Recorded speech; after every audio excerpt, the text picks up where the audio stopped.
Due to its unprecedented success and impact on mainstream gaming, the PlayStation 2 boasted one of the most diverse and high-quality video game libraries of all time. Contrary to popular belief, its best games do hold up, especially when properly remastered.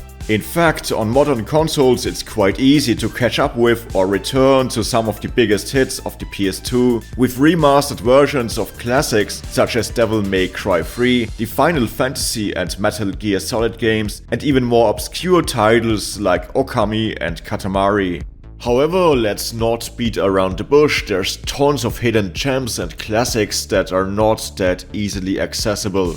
But the release of a new PS2 emulator for the PS5 has raised hope for more games to be freed from the confines of illegal emulation. Since comprehensive game preservation is still far off, this video will discuss some of the, in my opinion, most urgent releases that need to become widely available again. To keep the list tight, I will not count games that are missing on next generation consoles but are available on PC, like the Prince of Persia trilogy.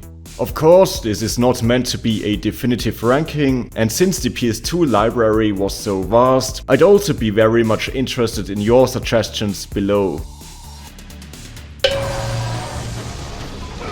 As iconic as the God of War reboot might have become, there's still something to be said about the original games. While the early 2000s edginess of Kratos' first saga might seem goofy now, the original God of War focused more on gameplay spectacle than on shoving its story down your throat either way. As a clone of Japanese action games like Devil May Cry and Ninja Gaiden, it was never as deep as its inspirations and featured more casual-friendly action, but despite this, it had an engaging gameplay loop, combining over-the-top cinematography and set pieces with intuitive gameplay. There's a reason the inventors of this genre were fans of God of War. These days, action games often take inspiration in Souls-like combat, which would make it a breath of fresh air to return to the fast, fluid action of old God of War with its particular focus on tight cinematography. Not to mention that the first game still followed an action-adventure formula with slight puzzle solving and platforming,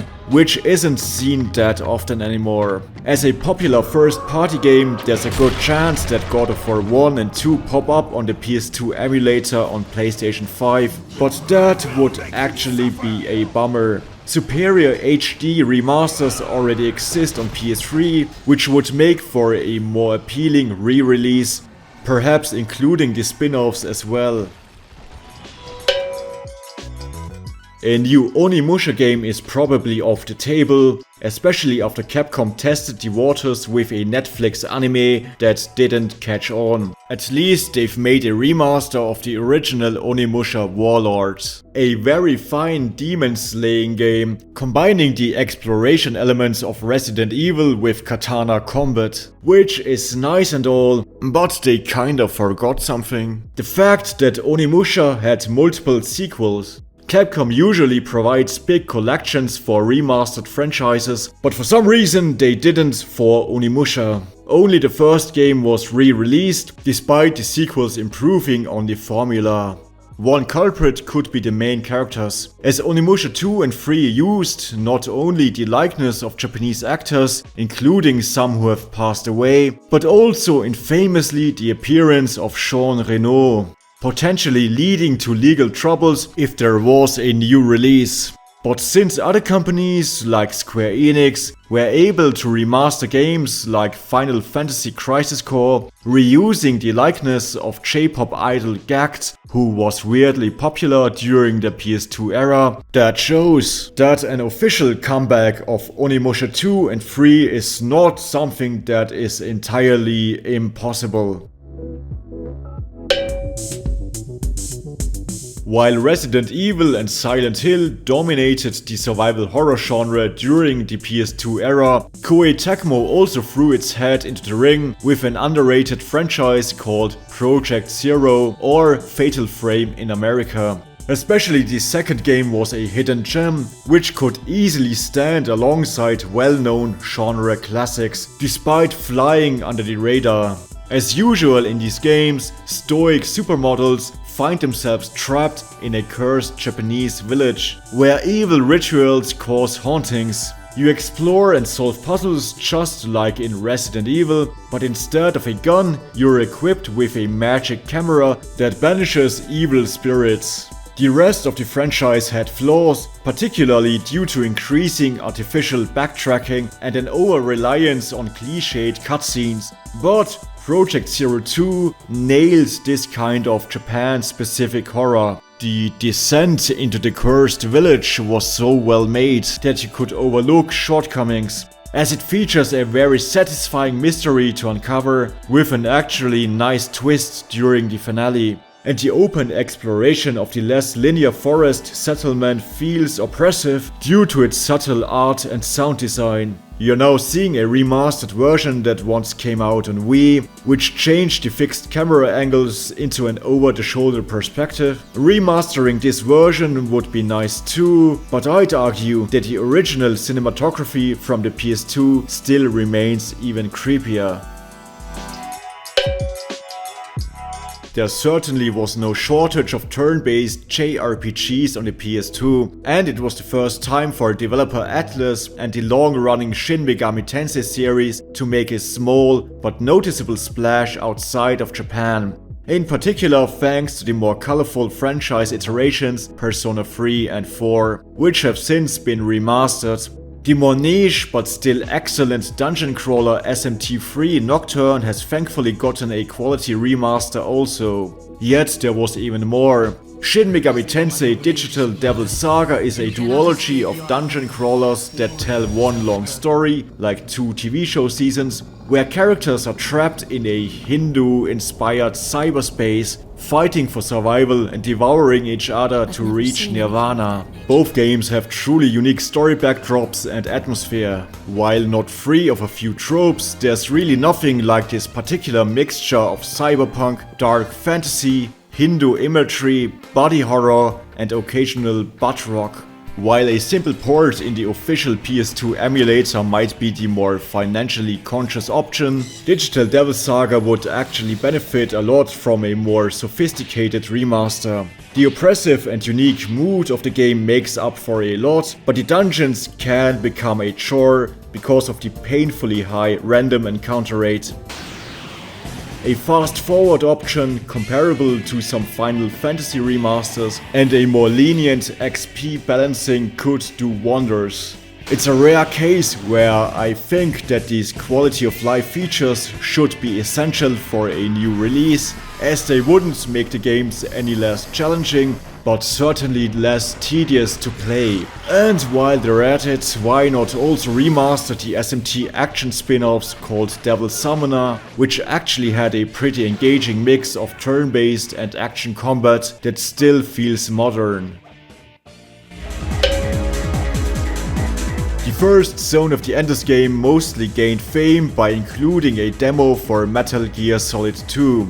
Zone of the Enders, the second runner, didn't have that benefit, but succeeded as its own epic mech action game. While Armored Core tried to replicate the feeling of maneuvering a big heavy tank, the mechs of Zone of the Enders offer a gameplay loop that feels like a fighting game with 3D movement in free space. With hefty combat feedback and sleek, clean graphics, the game remains engaging to this day. Beyond that, it's really the vibes that are still immaculate. Not only is it a time capsule for those gloomy 2000s anime shows, but it also draws inspiration from French cyberpunk and Egyptian mythology, while featuring cutscene cinematography reminiscent of other Kojima productions, an awesome art direction by Metal Gear artist Ryoji Shinkawa, and an absolute killer of a techno soundtrack.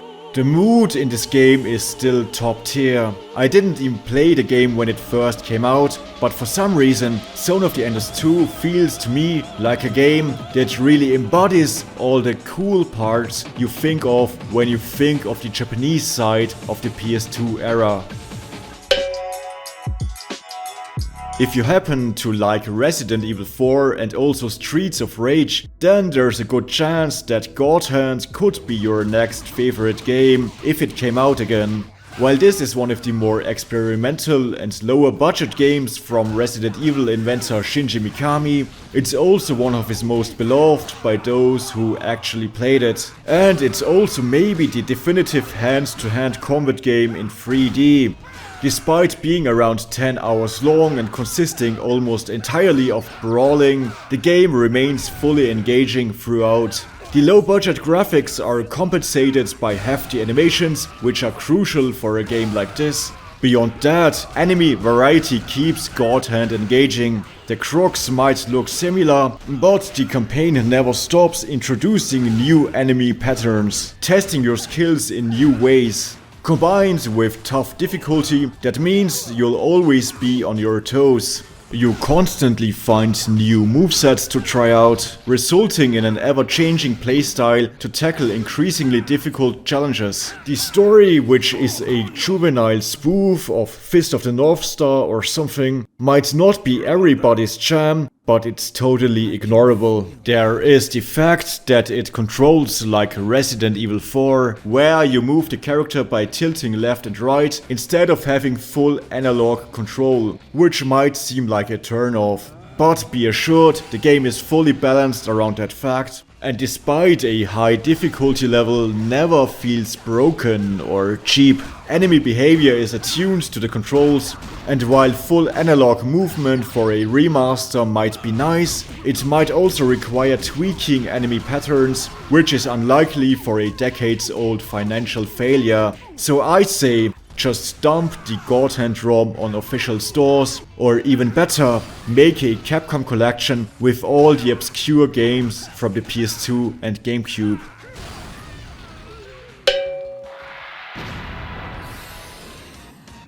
If you've heard of Viewtiful Joe, you might think it was some ordinary side-scroller that had its fans because of its wacky characters and quirky cartoon graphics inspired by old movies. But the opposite is true. The game is still like nothing else on the market. Similar to God Hand by Resident Evil director Shinji Mikami, Devil May Cry inventor Hideki Kamiya was allowed to make something much more experimental after delivering his breakout hit game. As you punch your way through 2D backdrops, its filmic inspirations aren't just an aesthetic choice.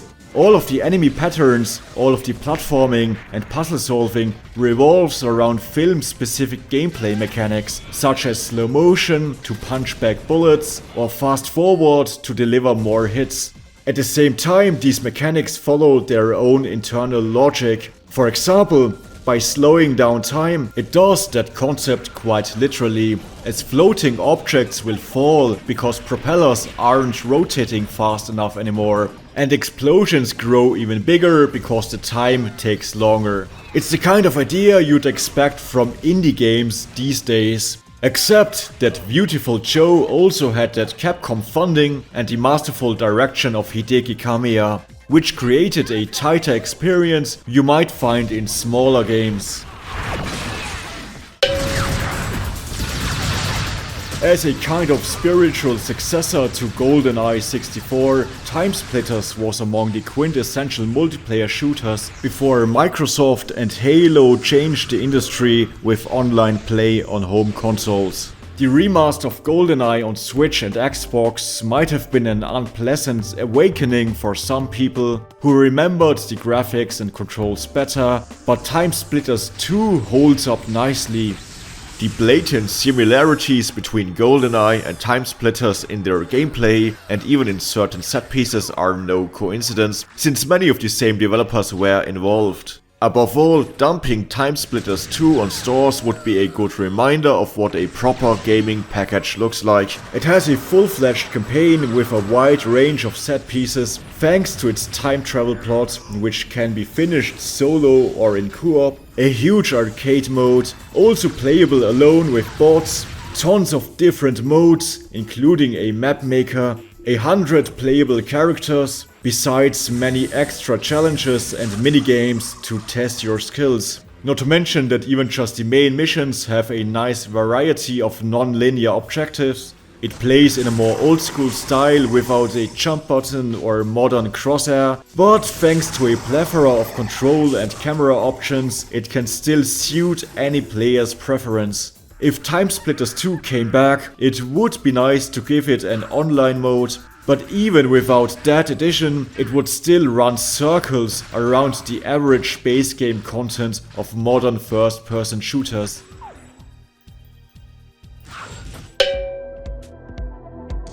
Regardless of your feelings about the Silent Hill 2 remake, it's a fact that it's not the same game as before. With new gameplay, a different presentation, and someone else telling the story, you will not get the experience of the original version. The old release was a one-of-a-kind experience which couldn't be replicated like that, and it should be legally available alongside the remake, no question. Once a Resident Evil clone, Silent Hill 2 as a psychological and surreal horror game went way beyond its inspiration. It's a game that truly feels like a nightmare. Not because of gore or cheap jump scares, but due to its surreal nature, which can be intense, especially whenever the small town of Silent Hill transforms into its demonic version, but also very subtle during the less stressful exploration in between, where nothing ever seems quite right. It had multiple artists coming together to craft one very specific vision, from its mysterious plot and dreamlike soundtrack right down to the eerie menu sound effects. While other aspects like the robotic voice acting might have been unintentional, they only enhanced the dreamy atmosphere. I didn't mean to scare you. I'm kind of lost. Lost? Other franchises did the right thing with remakes. If you do not care for the changes in games like Persona 3 Reload, Resident Evil 4 Remake or Metal Gear Solid Delta, HD versions of the original PS2 releases are still available. Sadly, Silent Hill 2 wasn't so lucky. There was a PS360 remaster, but that version was infamously bad, as it was based on an earlier development build. Hackers and fans have created a superior modded PC version of Silent Hill 2, which also fixed two prime flaws of the game: the unnecessarily clunky controls and the sometimes bad visibility of key items. However, as much as such work is appreciated, it shouldn't be such a hassle to play Silent Hill 2. We need Burnout back. The arcade racing genre fizzled out after the PS360 era, and remaining racing franchises shifted to online open worlds. So Burnout 3 and 4 remain the pinnacle of the genre. There's no story to speak of, just straight up arcade racing action, with an emphasis on action. Burnout 3 Takedown introduced a new mechanic of the same name, which cranked the intensity of the series' high-speed traffic racing up to 11. You don't just need to come in first place anymore, but also demolish your opponents, which at the same time will load up your nitro. While Burnout Takedown might be considered the bigger classic, the sequel Burnout Revenge is even more high adrenaline. It introduced the ability to use smaller cars in traffic as ammunition against other racers, and even more over-the-top features and bigger explosions. The biggest flaw of these games is that the low resolution makes it hard to see what's coming up on big screens. So there's really nothing you need to do but to bring these games back as they are, except with high definition. Sadly, they used licensed music, a bane for game preservation, but really just put in a new soundtrack, it doesn't matter. Considering that EA really doesn't have much goodwill left with enthusiast gamers, I'd say this is one of the last things they need to do before they can bail out of this industry for all I care.